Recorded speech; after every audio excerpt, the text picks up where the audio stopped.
person. And this is usually in the case in elementary schools where we have two-person teams.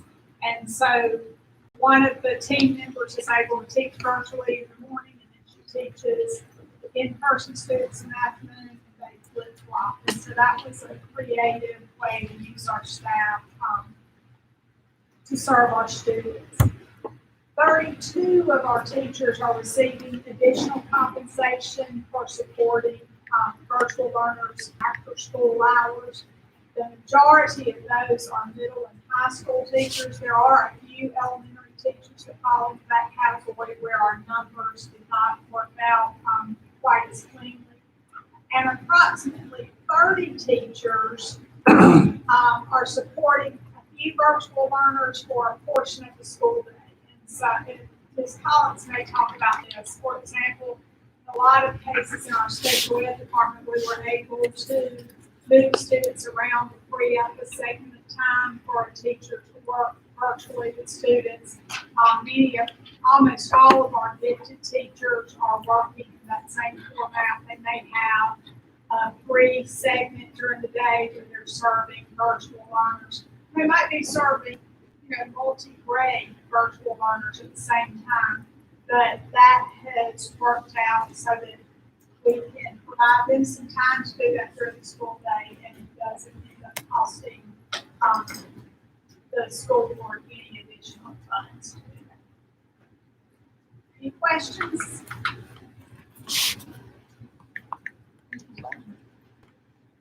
Sir? Okay. That sounds good to me. All right, I just wanted to do, the next item was, to start looking at our annual local school board governor's annual training report. It's time for that to be submitted. So, I mean, all board members met their required hours. And we had you with 12, which is 3 more than the required amount. Everybody else had their 9 required hours. I just want to make sure that is correct. I'll need each of you to sign it. Of course, also initial that you're going by the code of ethics and maintain them. No conflict of interest. Any questions, comments on that? I'll just note that going forward, if we're going to continue to move up the ladder, and GSBA has changed that, we've met all the requirements to be considered a quality board. If we want to get to be an exemplary board, there are more requirements, more hours of training, that sort of thing. So I'll get that information to you, send it, we can review it. You can decide where that fits in with our efforts for this coming school year. Other than that, any questions? And again, I'll have this for you to sign. Any questions, corrections?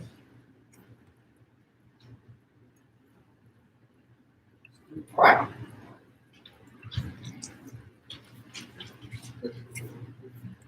Yes, I wasn't exactly sure Ms. Fanny asked for this to be added to the agenda. I'm sure if you need the numbers, if it's related, we did get some additional money from the state here recently.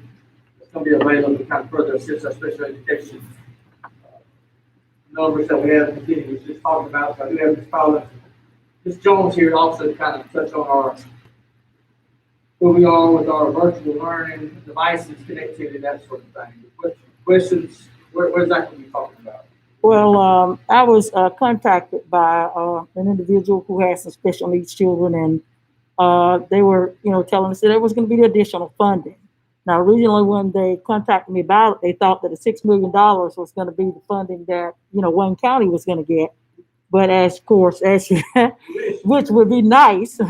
But as you go back and look, yes, I researched and looked at the figures, it came out to be like, $18,500 some dollars. And so the question about that funding, which is not a whole lot, which people don't realize for an entire system, is, they want to kind of know what we're going to do, or we're going to do some things to help the special needs kids out, maybe, I don't know, with devices or extra learning help, since, kind of bridge the gap with the time that was lost and everything. Is there anything, we have any plans for that? And so that's where that came in with the funding. Okay. Yeah, and you're exactly right. We're been allocated, $18,576 for those purposes that you just stated. I'll let Ms. Collins kind of elaborate to some specifics that we are trying Okay. to add to, but I'll just remind the board that, we're running, we have, a good portion, it's almost 20% of our students now are virtual. We got that in-person school going on. Special needs children, those services are complex, and a lot of them are one-on-one. Those numbers that we talked about are, we're able to collapse classes, that sort of thing in person because the numbers are so low, as far as class size requirements and that sort of thing. It's kind of kind of go over some things we're doing, and I know Ms. Hopkins was also involved in some things. Again, it's a complex thing to educate special needs child. It is, and so with, as always, for our students with disabilities, it's a case-by-case, individualized plan, and that money, as well as all of our other IDEA funds, will be handled on a case-by-case situation for each of our students to meet their individual needs.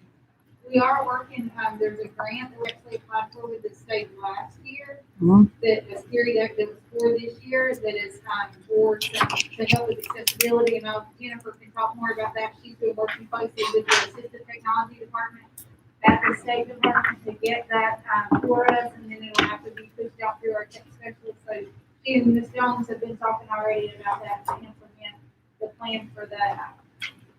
If you want to talk a little bit. It's an amazing partnership that the state has with Textel, and there are 3 different types of software involved with that. Okay. One being Textel for reading support, another is WriteQ, which is a writing support, and the last one is Equatio, which is a math support. And so currently we're working on identifying which kids need that specific support, pushing out a survey to teachers to tell us we have to connect the students' email addresses with it so that we can push it out to the devices. And so Ms. Jones and I are working towards that end so that we can work on that. But there are little pieces along the way, and the plan has to be developed, training for the teachers so that we can push that out. We're excited about it. It's going to be the best thing for our students. And this software that Jennifer's talking about will be able to help our students that are in the virtual setting, but also our students that are face-to-face. Okay. Ms. Jones, you want to give us a quick overview, kind of where we are? I know we're a lot of purchases in the works, but a lot of things back order, so on and so forth. Go ahead. Yeah, we do have, and I did speak to the board again today to see where our 2,000 devices are. And us, like probably lots of other districts, I think they have about 100,000 out. But it could be in a for 6 weeks before we see them. And so my folks have been so busy with tickets, trying to keep up with what we do have, the devices, and we are issuing some out and keeping some of the building. So we're just trying to make sure that taking care of the devices we have. And even the 2,000 we have coming will still not get us quite where we want. We actually met today, my team and I, we looked at, it's a rotation. You buy so many devices, and then 3 years later, partners, they start going out, and you buy some more. So it's always hard to just say I'm buying 5,000 devices. I wish I could. I wish we were getting some more grants. But right now we're plugging in holes. We're looking at all of our devices from 2018 to this point, so that at least we know that while we're using or issuing, we can maybe go all virtual and maybe check some out in kids that they can run our programs that we have. Some of the programs have some videos that are really difficult to run unless you have new devices. And so that's one of my main things. So my folks have been lots and lots of take pictures of keep up with what we have and other devices and kids new devices. The other thing is we do have our hotspots in. We issue 2, and they come back because there's a filter component. That's why they're so expensive to run. And so there's a third-party vendor that's involved with the filtering part. And so once that is fixed, then we can figure out who else needs the devices. We have 50, and we've issued 2 so far. We We've also ordered device covers. I guess you don't think of all the purchases that you need to make. I ordered 400 covers for younger students. You know, who may have spills or something on the devices if they had to check something out. You know, even if it were 2 or 3 weeks at a time. So we have 400 that they could just work in, and then we have another 600 that are like sleeves, like most of us adults would use. Those should be here anytime. We just don't have a lot of devices. The other thing we have, thank goodness, is Joseph has been doing lots of backup with our software plans. We've also increased bandwidth just this weekend. Dr. Brinson approved for us to do an increase with ATC. And so Joseph Moody, our network specialist, worked this weekend with ATC. And so we've almost doubled our bandwidth. So that's going to help with some of the slowdowns that we were having before. We actually have, Joseph has a program that shows you at what points during the day we were peaking. So everybody was definitely on at 8:30 in the morning, and they were on at 11 and 11:30. And it's supposed to help with a lot of those peak times. And then additionally, and that's why we love Joseph so much, he was thinking ahead in that the state bandwidth that we have is all located in one area. For instance, around Macon. So if anything were to ever happen to that, the bandwidth on the state side, we're still going to be okay because we can carry our own for so long. So we shouldn't have any stopping points, say if the wires were cut around Macon or somewhere, so it's really going to help us. And it's only probably about $400 a month, but it does ensure that we don't have some of the starts and stops. Also, I just have to say we do have an asset management system, which is where especially help right now when we're checking out devices. In the past, we had no way to check out a device to a student, and hardly the teachers, where you could keep up with it, the serial numbers.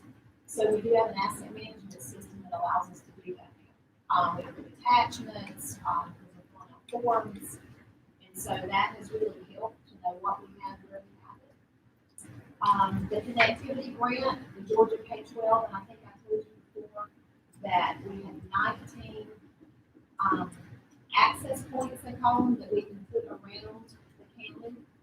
And I was on call with the state. Those should be here by September the 16th. And so we'll wait to see. And I know I contacted Mr. Nick Ellis over the weekend to see if he knew where all of the volunteer fire department locations were. Because I think it was Mr. Mack, Mr. Joe Mack, that mentioned that in one of our other meetings. So I thought that was a great idea, but I didn't know if we could do that. Put one in a facility that did not belong to us. So the other option would be parking a bus somewhere. I'm thinking on another facility may work better. So we're looking at that. And we also have a grant, a $14,000 grant, that's actually given us some access points, some devices for Wi-Fi that we actually have here that just came in. We're going to put those outside of our schools. I know on the website you can see where it says these are the Wi-Fi points, and so that list will continue to increase. And so when we get this equipment out, then we can add to it. But definitely go into more sites outside the schools. We probably just look for the safest areas where the parent is pulling up. And then another thing, and I just wanted to say how happy I am with the classroom support teams in the schools. They've done a phenomenal job. We've had about 45 staff members involved in that, where they've been supporting each other. It's been wonderful. They still have sessions planned for various parts during the year. And as a teacher, you know you do a lot of a little bit of a resource money, and so each one of those staff members are ready for their $200. They have earned it. Yeah, they've done a fantastic job. So there's a lot going on.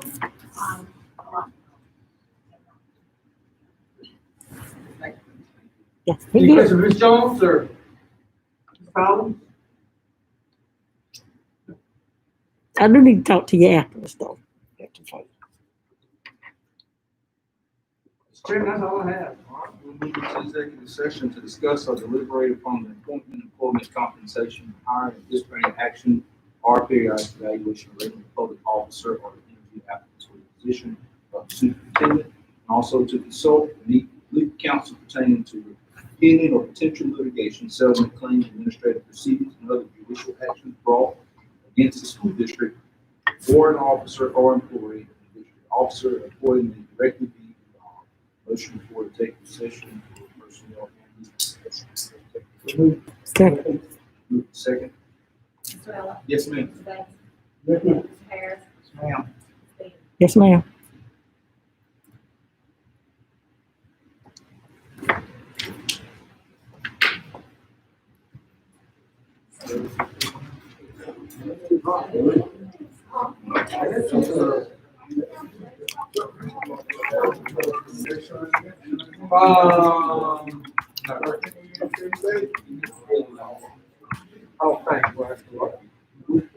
I don't think so.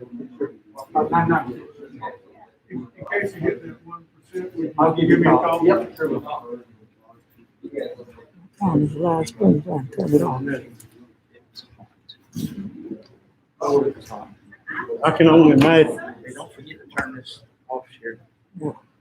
Oh, I'm getting ready to turn it off now. This one I usually keep that one on, but I